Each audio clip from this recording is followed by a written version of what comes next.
அர்த்தமில்லா வீணான வார்த்தைகளை நான் பேசும் வேளையிலும் ரசிப்பாய்.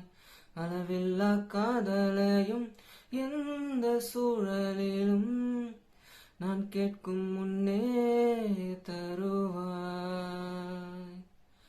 உன்முக தசைகளில் எங்கே வெட்கம் உள்ளதென்று நீ பேசும் நேரம் எல்லாம் நானும் தேடி பார்ப்பேன். குளிர்காய்ச்சல் ஏதும் வந்தால் உன்னுள்ளே நானும் வந்தால் மெதுவாய் சரியாய் அது போகாதா?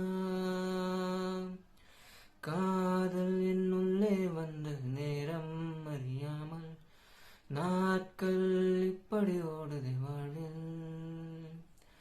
நானும் உன்னுடன் நடக்கிற நேரம் என்னாலில் சாலை அத்தனை அழகாய்